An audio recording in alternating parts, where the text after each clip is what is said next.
As we approach Christmas and the holidays, Christians experience the season of Advent as a time of expectant waiting and preparation. Welcome to a special series of Advent conversations entitled, What Are We Waiting For? Over the next 4 weeks, we'll enjoy listening to conversations between 4 of Canada's national church leaders. This evening's subject is the signs of the times. The Reverend Susan C. Johnson, National Bishop of the Evangelical Lutheran Church in Canada, will be interviewed by the Reverend Dr. Robert Faris, moderator of the Presbyterian Church in Canada. Just a few protocols for our gathering today. Everyone is currently muted and will remain muted. Following their conversation, Bob and Susan will ask for questions from those attending. People use the chat to submit any questions. We will receive these questions and read them out to Bob and Susan. Bob and Susan will answer them and discuss them. You can submit a question at any time, so it would be helpful to provide some short context or a reference to the topic of your question. Please note that we will be recording this presentation, and if you've registered to receive updates, we'll send you the link to the video. Feel free to share it around. We want this resource to be helpful to as many people as possible. And there are many who aren't able to attend live with us, but still want to watch the recording later. Friends, it's wonderful to be able to gather together virtually from many different places.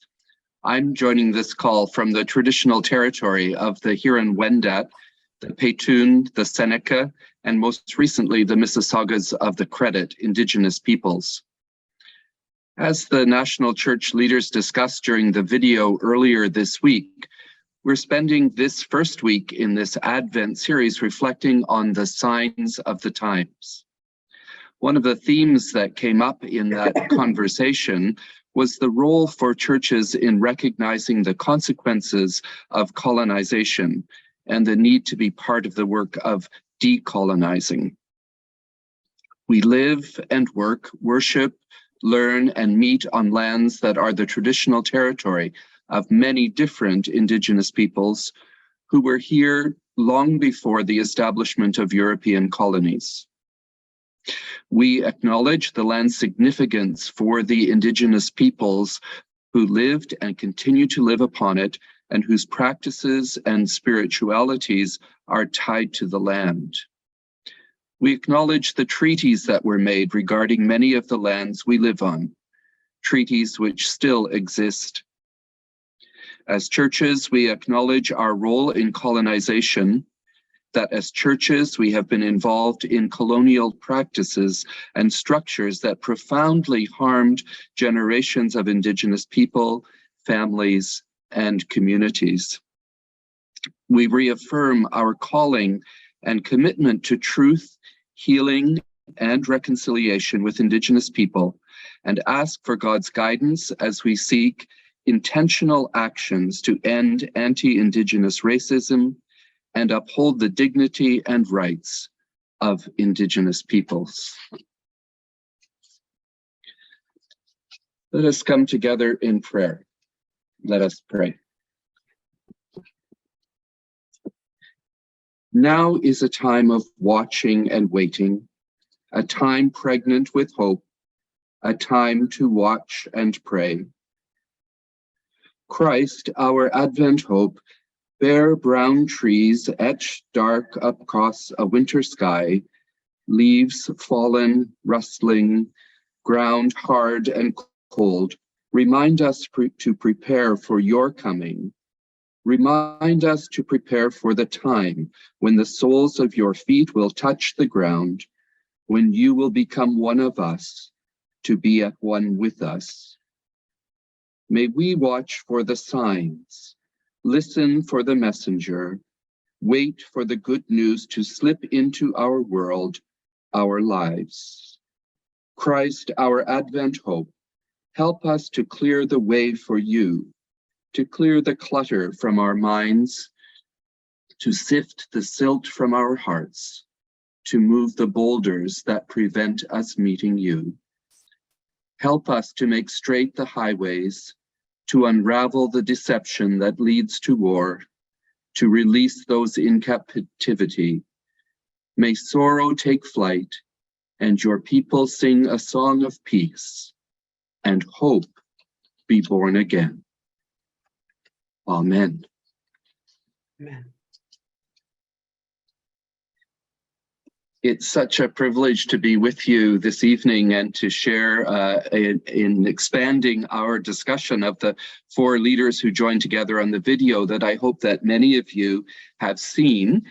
And tonight, the 2 of us, myself, Bob Faris, and Susan Johnson from the Lutheran Church, I'm a Presbyterian, by the way, we're going to be involved in a little bit of a discussion and recap of what was on the video, and then we'll invite your questions to start expanding that conversation and to hear what you have to say about the signs of the times. And that was the theme for this particular week of the Advent meditations.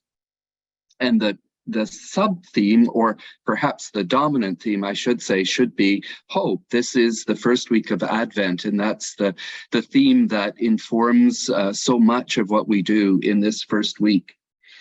Susan, a lot of our conversation started out with thinking about what the challenges and the opportunities for the churches are in the post-COVID period, but we pretty quickly shifted from that to say that that actually was shining a spotlight on a much bigger context and a much bigger question about where we are as churches almost in the post-Christendom era in this country. So I wonder if you could make a few comments about that, maybe out of our conversation, and how you've been thinking about that. Sure. I think as church people, we've been in a state of hopeful denial for quite some time. Mm-hmm. I think in the conversation I referred to our tendency to look in the rear view mirror and hope somehow that we're going to go back to a time that I remember when our churches were full and our Sunday schools were full, and it was really almost expected that everyone went to church on a Sunday morning unless they practiced another faith. I mean, when I was in elementary school, the confirmation dresses, turned into the school graduation dresses because everyone was getting confirmed around the same time. Mm-hmm. I think, we've been trying all kinds of things to get back to that place and have been lamenting and almost beating ourselves up because all of the things that we have tried haven't been met with a lot of success. And I think what we're realizing post-COVID is that it's another one of these times when we're kind of wishing we could go back, maybe not to the 50s this time, but even to 3 years ago, because our church attendance hasn't returned to as full participation. Many people still don't feel comfortable coming to worship services and continue to hunker down at home. As we know, we like to say post-COVID, but it is still around and from time to time is raising its head. Mm-hmm. So I think that what we're finding ourselves is finally maybe acknowledging the truth, which is we are in a time when church membership is declining. I mean, there were stats released not long ago that certainly confirmed that. We are finding ourselves in a place where we are not living in a, quote, Christian society, although Christian values and other faith values are certainly at the roots of many of our institutions. Mm-hmm. But there are many more faiths and active faith groups and growing faith groups in Canada. And we're never going to return to those days when we were pretty well building a new church every month and seemed seeing a lot of people coming into the fold. Right. So where are we now? Mm-hmm. What's it going to mean? I just put a little plug in for a book at this point. It's called Leaving Christianity, and it's authored by Brian Clark and Stuart MacDonald. It was written a few years ago, and it's based on census data and other statistical data that kind of maps out the decline in numbers from the 1960s on of all of the mainline churches, and some that weren't so mainline at the time as well.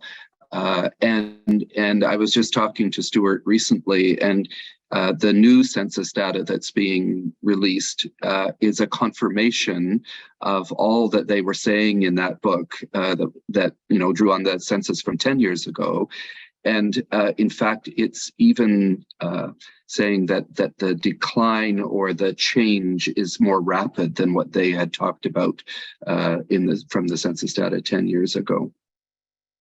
So it seems to me that it's a reality that we are a smaller and a different group of people, community of people, and the other side of our conversation among the four of us seemed to me to be a litany of all the horrible things that are going on in the world and the dire state that the world is in, from dealing with the lingering impact of colonialism, the climate crisis, the war that seems to be coming back on, the decline in democracy and the rise of autocratic leaders, food insecurity, all of those things.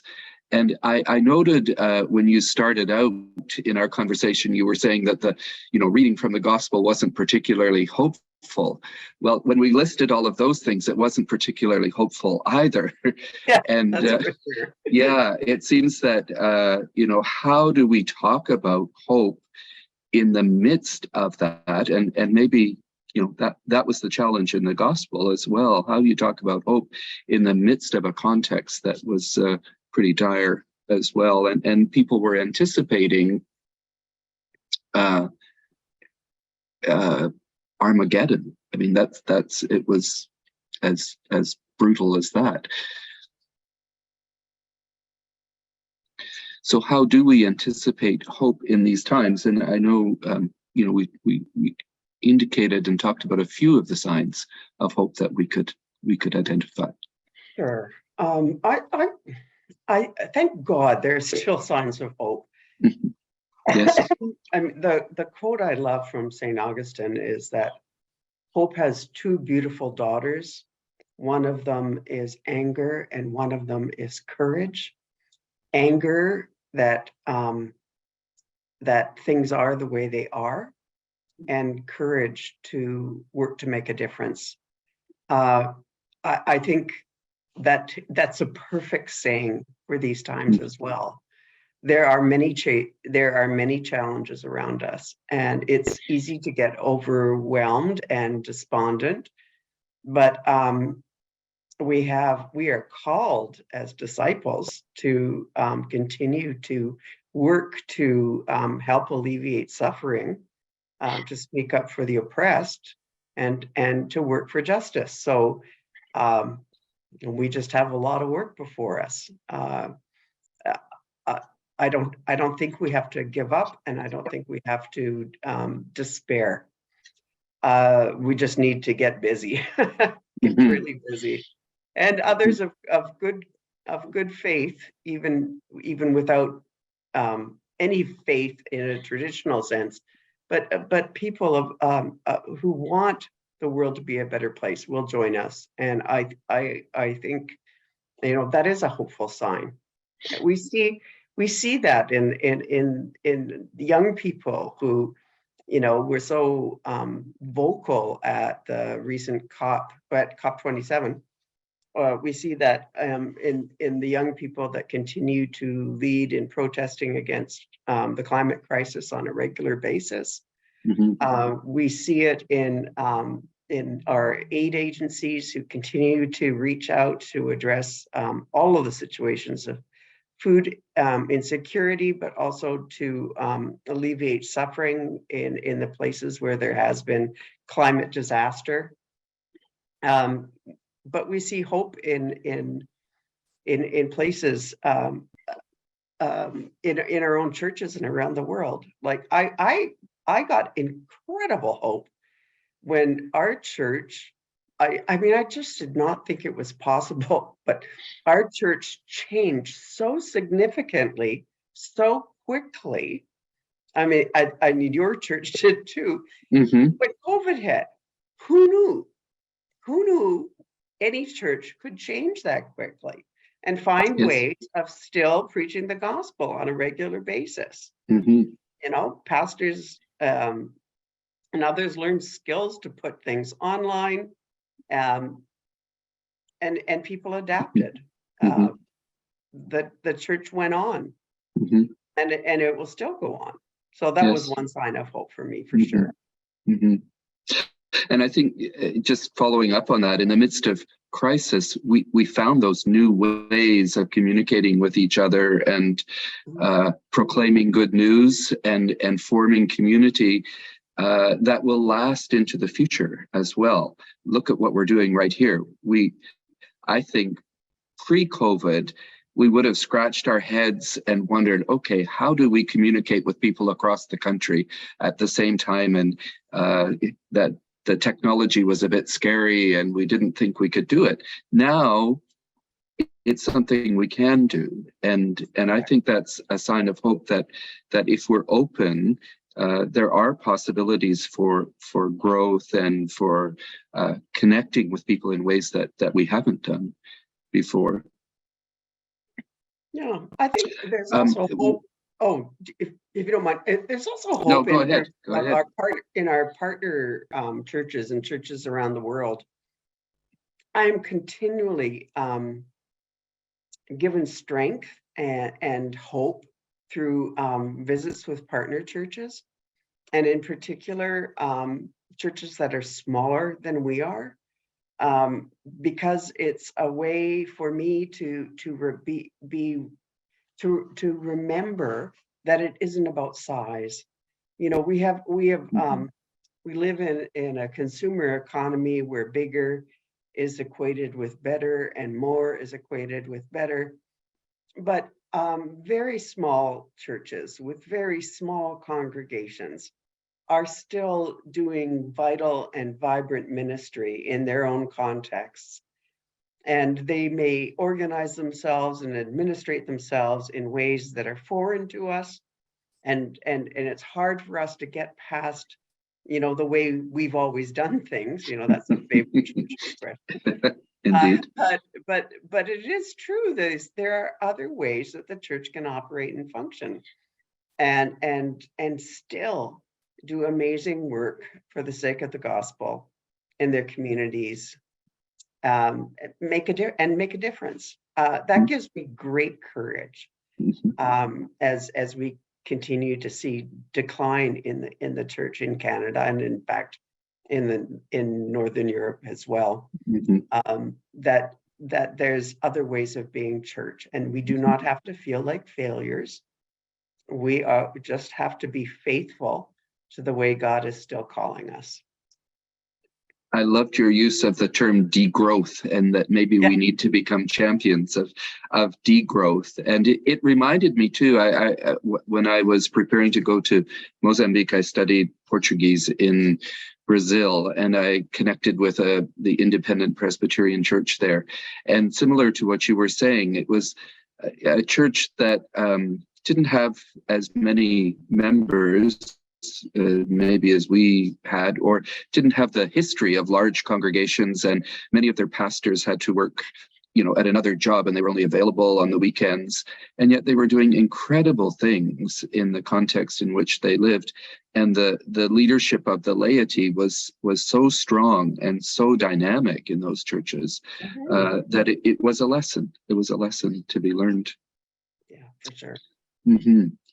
Well, we're wanting to open the conversation up beyond the two of us tonight as well. So I hope that you heard Jim at the beginning when he asked you to put your questions into the chat, and that we would be able to hear some of those questions and have a response from Susan tonight as well. So Jim, I don't know whether you have a question for us. Oh, I've got a nice group here. So I'll just go Good. through them rather randomly. We'll see what we can come up with here.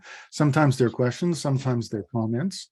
So the first person to ask a question was Bill Thomas. And Bill says, he sent down the wire two things. I'm going to read his second thing first and then ask his question.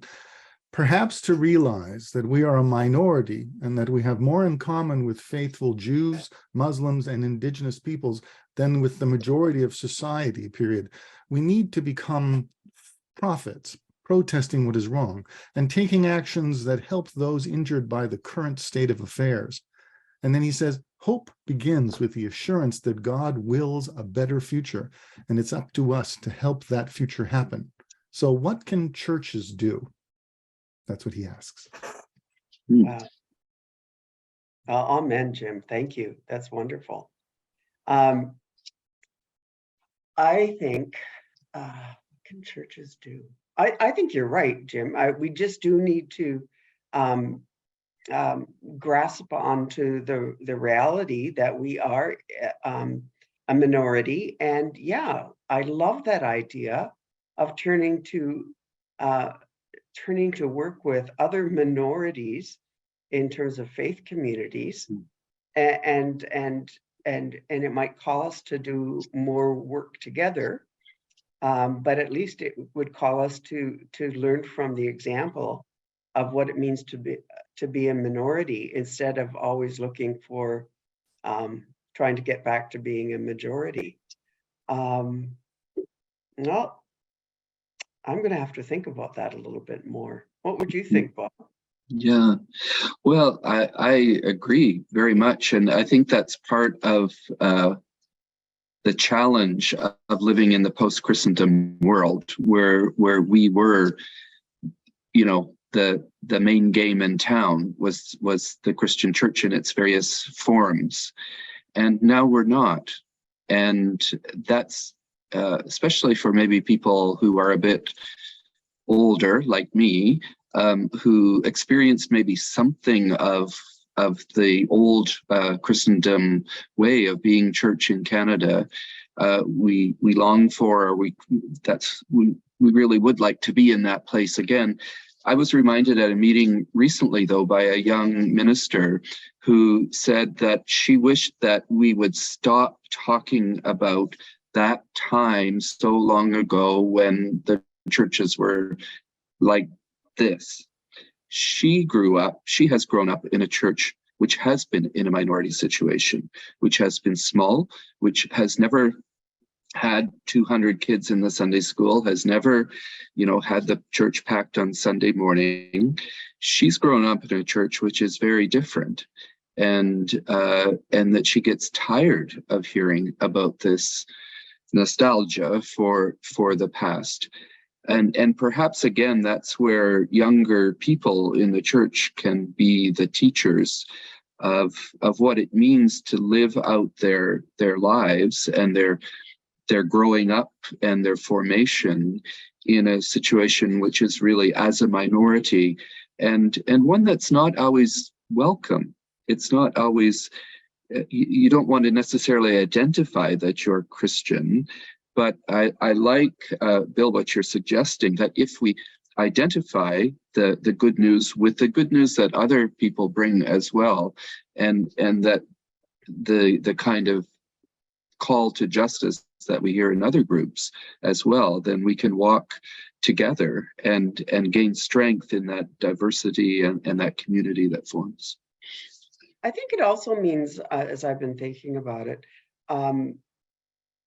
I like what Bill said about us needing to work as prophets, and that's going to take some courage, and perhaps the prophesying also needs to begin within our own congregations.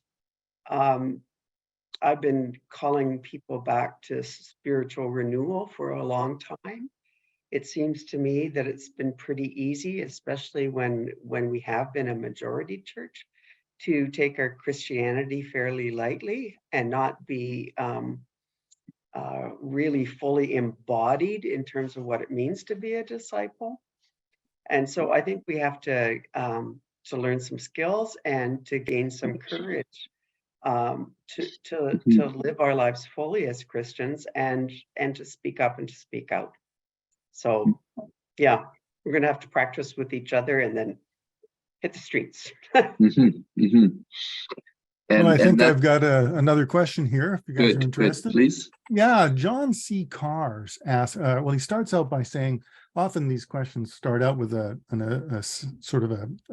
statement and then they come up with a question. Seems to me that in addition to all of the other stressors that have been mentioned in this conversation, we need to face the reality that we will never be post-COVID RSV flu viruses that will make gathering for community worship and one-to-one relationships in real time difficult. Wherein lies hope in this connection? I think the hope comes from the fact that we're not dead. We have not been defeated by COVID. Some of the beloved have indeed died, and that's been tragic.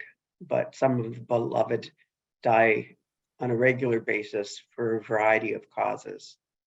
I think the hope is that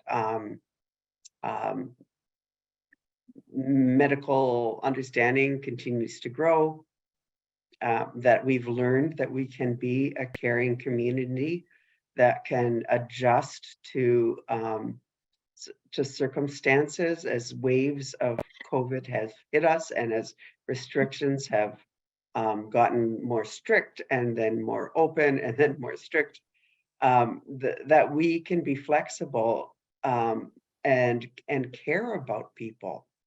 And I think that flexibility that we've been practicing during COVID and that care of others in our community are good lessons learned, and they will serve us well as we continue to deal with COVID and RSV and the flu and whatever else is coming next. We learned, lots of people learned how to be really kind to neighbors, and you know, there was so much delivery of foods and checking in with each other. Kindness. I heard so many people report kindnesses from strangers, and I got to know people in my condo building better than I had before, although I had to relearn who they were once we stopped wearing masks. They didn't look the same. But because people were checking in and really taking time to say, hello, how are you? Is there anything you need? Which was wonderful. So I think that's the hope. Thank you. I was interested that when COVID began, we saw so many images of the time of the Spanish flu and the comparison that was made with that, and then we're reminded that, you know, the world lived through that and came out on the other side. We lived through polio, we lived through HIV/AIDS, we lived through SARS. It's not to diminish the tragedy of all of those epidemics and pandemics, but we do survive, and it points to the fact that despite all our modernity and our sophistication, we still are human beings, and we face these challenges on a regular basis, and it draws up courage in us. It must draw up courage and also creativity and imagination in how we face that, and how we continue, as you say, Susan, to show kindness and to love each other. That's when the rubber hits the road, as far as love your neighbor as you love yourself, when you're in that kind of crisis situation.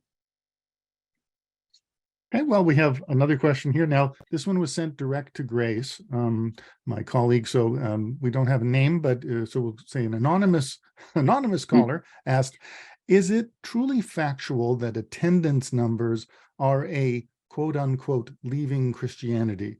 Is Christendom not misconstrued when we speak of power, monopoly, control, instead of the reign of God in Christ? Yes, I think the two have been conflated for too long. I think Christendom, when it was created, when Christianity became the major or the official religion of the Roman Empire and spread, it was a kindness and it was a curse, because it did get hand in hand with the powers that be, and I think lost some of its power as what was really a countercultural and revolutionary movement of people. I think we've conflated the two. I don't think, I think we work to bring in the reign of Christ, but I don't, it's going to come on its own with or without us, but it isn't where we are now. But our calling, I think, as disciples is to continue to work towards that vision of what the true reign of Christ would be, and not get hung up in the politics and the power. In fact, I mean, the work that we need to do on decolonizing is very much about addressing the ways that we have been part of a system of power that was misused regarding Indigenous peoples, but it's a system of power that has been misused, not just by Canadian governments, but by governments around the world. We like to point at the most egregious examples, like the coup that's taking place in Myanmar, as an example. But as Bob mentioned, more autocratic and nationalistic governments are popping up all over the place, and we're seeing power being misused. We don't want to be a part of that. I find it interesting that the Sunday before Advent is Reign of Christ Sunday, or Christ the King Sunday, and it's always a difficult one to preach on. And then we're coming into Advent and thinking about the coming of the Prince of Peace, or the Kingdom of God, or the Reign of God, and what that means. And it's almost like we've gone through the year and we build up, and we're at this Christ the King is, usually kind of shouted out, "Long live the King," and those kinds of scenes. And then suddenly we're back to expectancy and the possibility of God coming in a child and born in a manger. And we have to take into account what the reign of Christ really means, and what it will mean as we move into whatever our context might be. Well, Kathy Douglas has a terrific question. Wow, it's a whopper. Oh gosh. I just heard that Diane Butler Bass mentions that worrying about Christianity getting it right or better really palls in comparison to getting climate disaster right. With no humans left, what difference does our theology or polity or any other issue the church sometimes cares about? And with Diana Butler Bass's comments in mind, can you answer, what is the future of humanity? So, easy one. And where is the church in that?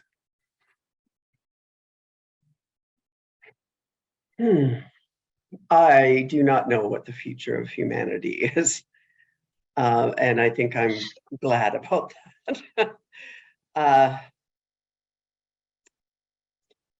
If we look at the cycle of the people of God and others that we see in Scripture, we certainly see a cycle of people claiming more and more power and acting out in worse and worse ways, and then disillusion happens, and what's the right word I'm thinking of? Calamity? Yeah, calamity happens, but or revolution happens, or neighboring invaders come in and you know, take the people away.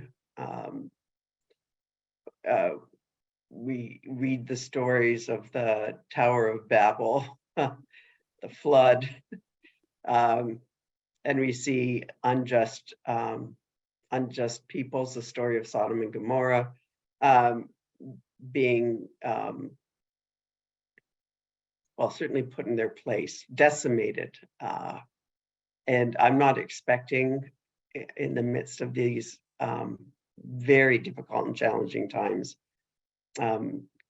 to look for the flood, although flooding is one of the main issues, or one of the issues we're looking at with the climate crisis. But yeah, it's hard to imagine that we can go on this trajectory and still exist as humans. Or you know, I think of all these sort of apocalyptic visions we've seen in well, Margaret Atwood's literature, or films like, I don't know, Blade Runner or Waterworld, or it's not pretty. That's not a world I want to be part of. So I think it calls on us to speak truth to power. And yes, I think it's true that our collective efforts to address the injustices of this world need to become more important to us than small matters of practice and policy, and to a certain extent doctrine as well. I mean, as churches, what we share in terms of our belief in Jesus is so much more the same than it is different. We should be acting and doing more together, more and more together all the time. And yes, if we don't address the climate crisis, yeah, it's not going to matter a hill of beans whether we meet in session or in convention or at assembly or whatever. We need to just get out there and be God's people doing God's work. I just wanted to say, you know, the four leaders that are in these conversations are the leaders of four churches who have something called an ecumenical shared ministry agreement, which enables us to work together more closely in local congregations across the country. And it's interesting, in light of just what you're saying, Susan, that it's not just about keeping a church building going or the institutional church. Maybe that agreement also points to how we work together for justice, whether we meet in the same building or, you know, have a Lutheran minister in a combination of various other denominations. It's as much about how we find common purpose for the big things that are impacting our world and our communities, and have a common voice in those things. That's where our shared ministry is as well, in that prophetic voice. Yes. And Jim Pott has a really interesting question. He says, an author I'm very much appreciated who seems to be helpful in addressing the signs of the times is Andrew Root. He teaches at Luther Seminary in Minnesota. I mean, MN, whatever MN is, my apologies. He invites churches, and especially church leaders, to be less anxious about decline and more aware of where God might be leading us in the mission. Two questions. Are there other such authors, speakers, leaders in our own country and faith communities? Is there a risk of focusing too much on decline at the expense of seeing exactly where God's mission is right around us?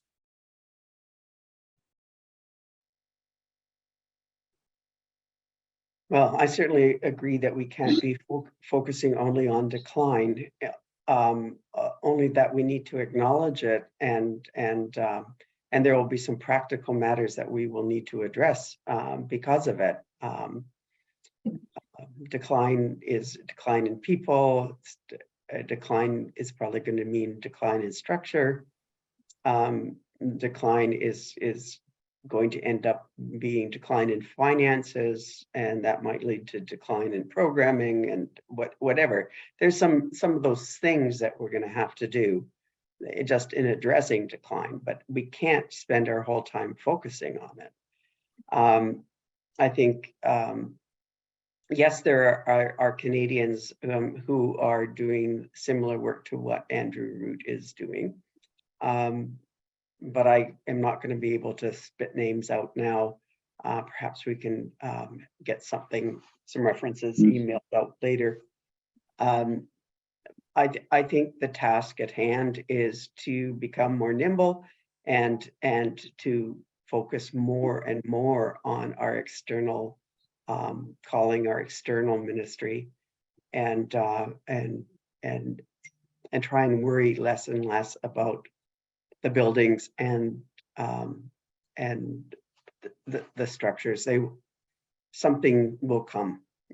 Let's do the work God is calling us to do, for sure. Yeah, we're getting a lot of comments along that road. Mary W. Rowe says, I'm concerned we make this so much about ourselves, the church, the future of the church, hand-wringing, etc. Can we lose that self-referential default and just get on with leading and serving community? Yes, we can. But we do have to acknowledge that that's hard for some people. Some people are very attached to the maintenance of their own building, their own congregational structure, because of family history and tradition. Sometimes it feels like the cemetery is more important than the living people around us. And we're going to have to work pastorally to address, I think, some of that, those concerns and the love that people have in a sense of history. But it's the now and it's the future to which God is calling us. Our history is important, and we need to honor it and certainly remember the cloud of saints who have gone before us.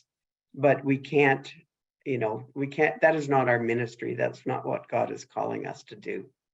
So I have sometimes irreverently prayed for the rapture of all church buildings so that we could start again and maybe figure out a way where we didn't have to worry so much about those things. So thanks. That's a good kick at us, and I think it's true. Bob, did you want to chirp in before No, I agree. I just didn't want to interrupt. That's all. No, I'm thinking maybe, as church leaders, we're often called upon to sort of be the defense of the institution, and this conversation may be a bit odd when we think about our roles as church leaders, and not just the four who have been involved in this conversation, but many others as well. But I think it is important that the church live with a vision. And when we talk about the signs of the times, we're also called into a vision and an imagination of what can be. And our past is important. I would never deny that. It's so important. I remember talking with an Indigenous theologian, Terry LeBlanc, and he said in some Indigenous cultures that you imagine walking into the future backwards. And you can't see what the future is. You can see the past, and that's all you can see. And sometimes we get fixated there, but we have to know the past. And I'm certainly not the first to say you have to know history in order not to repeat it. And we need to know that, and we need to recognize what our past has been. But it's to help us make those steps into the future that we don't know, but we have to somehow imagine, and to be better, to be more faithful, maybe rather than better, to be more faithful than we have been in the past that we can see. So it isn't denying the importance or the faithfulness of people in the past, but rather that's what gives us the vision to make those steps, careful steps into the future of who we're going to be. All right. Well, so Heather Bryant asks us, you mentioned teaming up with other faiths as they have the same experience of being in the minority as we are now entering into. But if what we really want is to get on with addressing the injustices of the world, shouldn't we partner with other groups that are doing that? Doctors Without Borders, multiple local charities, regardless of whether they have any faith base at all. Yes, definitely yes. You're absolutely right, Heather. That's what we need to be doing. And I think that's something I was trying to say earlier. If we go out and do this work, we will find people of goodwill, if maybe not of faith, but of goodwill, and of good heart, who want to do the same things. And we need to get past the silo that we sometimes work in, and remember that it is addressing the issue, and that is important. For us, it's also important about why we address those issues, like what inspires us, what God teaches us and calls us to, but to work with others who have different or no faith, who have the same desire. I think that's God working through them in a different way. So yes, by all means, let's do that. I wonder, I'll just put ask you, Susan, are there groups though that we shouldn't be working with? I mean, sometimes we kind of open the doors to collaboration, and we find that there are sometimes difficulties in working with others, or we find out that some of the values aren't shared that we may have. So I wonder if there's caution there as well. Yeah, I think there's always a need to do due diligence, but I think when we're talking about Médecins Sans Frontières, we're talking about a well-organized and respected organization, well-known and respected organization, that I think we would have common value with. But yes, we've seen how sometimes groups come together and others come along who want to only destroy and disrupt. And we need to be cautious for that, but we can't stop the work. So Iona McLean writes, the growth of the church in the 1950s and 60s were an aberration in the church's history. We forget that the church, especially in this country, was always a minority historically, though perhaps it had more vocal presence and acceptance in the 19th, 20th centuries than now. But we were never designed to be in power. Our call is to not to be successful, but to be faithful, just, and compassionate. How would you respond to Iona's statement? I certainly agree, Iona, with the last part about what we are called to be. But the reality is, when you look at who the first founding fathers of this country were, and who had place in governments, it tended to be Christians who were those people. Not all not all faiths, because not everyone came here with English, for example. Yeah, so I think it wasn't it wasn't on the agenda of churches per se, but it certainly was church members who were part of those institutions and helped set up the you know, the institutions of power that have been both helpful and unhelpful in our country. I think I can leave it there. Yeah. Iona is a dear friend of mine, so I have to be careful what I say here. I'm thinking about that wonderful hymn, "The Day Thou Gave Us, Lord, Has Ended," and it talks about that God's kingdom, I think is the word that's used, or God's reign, will continue despite what the empires of the world do, and they rise and fall. And it's always a bit of a complex thing when I'm singing that. I'm thinking about empires rising and falling in the church. And so I think there's a tendency, and there was a tendency in our country and in Christendom to think that God's reign is somehow a lot like the other empires of the world, just a lot better and a lot more successful and a lot more powerful. And yet, at a deeper level, it's pointing us to the fact that God's reign is different.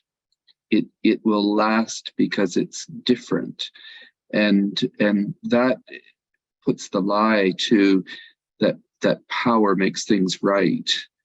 And I think in our experience of church in this country, and the way in which we've kind of battled it out sometimes to be the dominant church too, that's been part of our history. We get lost in this kind of the sense of what it means to be powerful, and empire and kingdom and all of those metaphors, when in fact it's something quite contrary to what we usually experience. And an empire or a kingdom or a reign of love is takes a very different form. But it's hard when you're the dominant force to move away from those images of power. But when you're in a minority position, it's perhaps easier for us to recognize that all along that's been what we've been called to be. And there have been many who have been that as well. I don't think we should forget that, and who can help us in that journey. All right. Well, I've received a couple of from a different source, and but the people are here, but they're following in a different way, and they want to talk about. I have to précis them a little, but they want to talk about a sort of a sense of mood, I think, more than anything, or an attitude of that I think comes down to this question, or this concept of degrowth. Catherine Smith wrote, "I'm fascinated by the degrowth concept. I'm wondering about what the steps, actions we need to take to become more comfortable with this, the degrowth as faithful and not failure, something to chew on and learn to grow into." And I thought that to some extent it kind of answers these questions where some others are saying this seems to be an attitude of defeatism. And so I think if I take what Catherine said and a couple other people and say, how is degrowth not defeatism? How are we not being defeatist? Or is that even the right word? When I mentioned degrowth, it might not have been the right word. I love the concept of degrowth. I've heard lectures about it, where there are both that you can purposefully shrink the economy in a healthy way, and that the economic framework, which is ever expanding capitalism, is not the only one that will work for us. But it also means an intentionality in people adopting different ways of living that are not so much based on things. So we can degrow our households and our church households by becoming more less encumbered by the things that we have, and the way that we use our money towards these things. It also means every time we choose to not expand what we have, there's an impact in terms of climate as well, right? So it's also a way of working to address the climate crisis. So I like that model. I think that makes a lot of sense. So I referred to it in terms of what is happening in churches, partly as a way of trying to say, is there a way that we can make this a positive instead of a negative? I certainly don't want to be defeatist about the decline in numbers in membership and in sometimes also in activity in our churches. Because again, I feel very strongly that we are called to be faithful.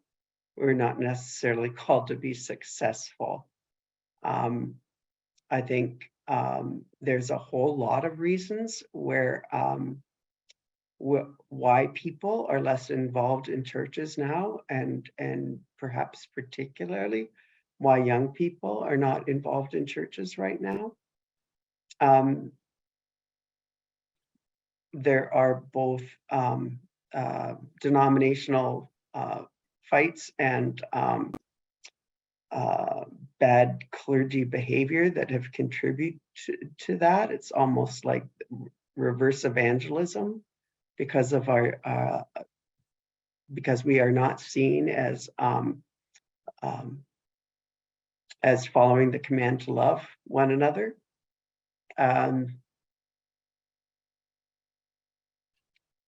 And the culture around us is changing, and it's very seductive in terms of encouraging people to participate in other things and to put become more like lone wolves and not need the community and the love of the community that we offer people. But maybe the degrowth idea is one way to think about how we make some financial adjustments as we do deal with the realities that are around us. You know, maybe the sharing is about sharing pastures, and you know, you don't need to buy a lawnmower. A whole bunch of neighbors own one, or perhaps you don't have grass anymore. You have a garden and you don't need the lawnmower. Well, maybe we only need one pastor for every 4 churches, and you know, if you are willing to not all have your services at the same time on Sunday morning, then that could be fairly effective. Mm-hmm. So I think there are things that we can think about, and some parallels we can think about with that. Susan and everyone, we've reached the time for our discussion tonight, and I've just seen and been reminded of a quote from Ralph Waldo Emerson: "Only to the degree that people are unsettled is there hope for them." And I think that's a very interesting quotation for our conversation tonight, and that the challenges to, you know, who we've been and what we think we could go back to, but the reality of the world, and then this vision of who we might be, it is unsettling. We can't just go on in our usual ways, but it also gives us life and hope for what we may be and where God is calling us. So thank you to everyone who's been part of the time tonight and our discussion together. And I hope that you'll join us again and be part of these ongoing conversations. I just want to remind everyone that a new video will be released on Monday on the subject Finding the Good Path, and we invite you to view that video and then to join us next Thursday, December the 8th at 7 p.m. Eastern Standard Time for another lively Zoom conversation on that same subject. At that time, Reverend Dr. Bob Faris of the Presbyterian Church Canada will interview the Right Reverend Dr. Carmen Lansdowne of the United Church of Canada, and you'll be invited to ask questions in the chat. The following week, we'll discuss the topic, God's love includes everyone. And in the final week of Advent, the leaders will reflect upon the cost of discipleship. So if you haven't already, you can register to receive updates about the video meditations and the Zoom gatherings at advent2022.ca. And if you haven't, you won't be able to get a copy of this recording. But if you do sign up, I'll be certain to send out the link to this recording so you can share it or view it again. And thank you very much for joining us today. Thank you, everyone. Thank you.